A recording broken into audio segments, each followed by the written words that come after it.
Bapak, Ibu, dan Saudara sekalian, firman Tuhan akan kita renungkan dari Yohanes 7 ayat 46 demikian. Jawab penjaga-penjaga itu, belum pernah seorang manusia berkata seperti orang itu. Saudara-saudara sekalian, dalam dunia ini ada banyak hal yang sulit kita pahami. Seharusnya semakin banyak belajar firman Tuhan, orang akan semakin mengenal Tuhan. Tetapi kenyataannya seringkali tidak demikian. Orang-orang yang memiliki pengetahuan teologi selevel doktor, seperti halnya para ahli Taurat dan orang-orang Farisi, justru tidak dapat melihat siapa Tuhan Yesus yang sesungguhnya. Padahal nubuat mengenai Tuhan Yesus ada di dalam seluruh kitab suci yang setiap hari mereka pelajari dan hafalkan.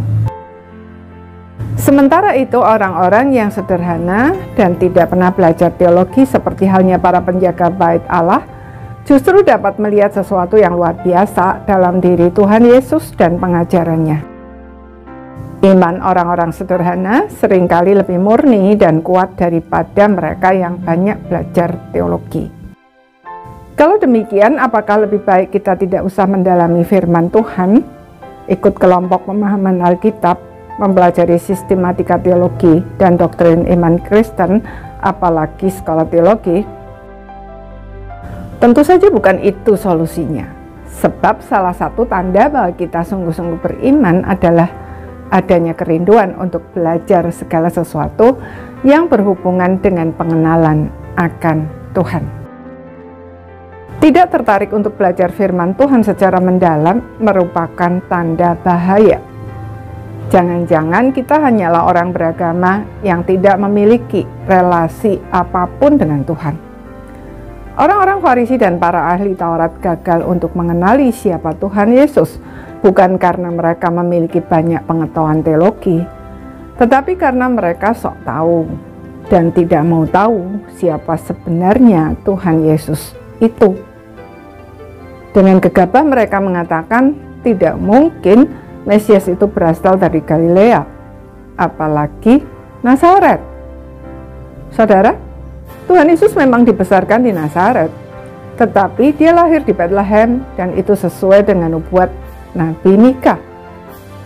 Mereka seharusnya juga tahu bahwa semua yang dilakukan oleh Tuhan Yesus merupakan penggenapan nubuat mengenai dirinya.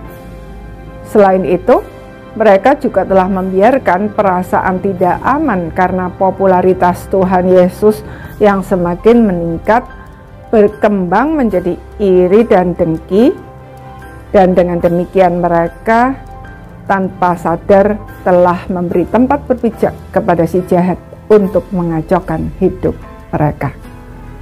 Saudara, jika si jahat kita beri kesempatan, dia pasti akan bekerja membutakan mata hati kita, sehingga kemampuan kita untuk melihat kebenaran lenyap. Karena itu, mari kita waspada terhadap hati kita sendiri. Jangan biarkan dosa sekecil apapun bercokol di sana. Sebaliknya, mari kita serahkan hati kita dan seluruh aspek hidup kita ke bawah otoritas Tuhan. Dengan demikian, firman Tuhan yang kita pelajari dapat membawa kita kepada pengenalan akan Tuhan yang semakin mendalam dan hidup kita menjadi berkat. Amin.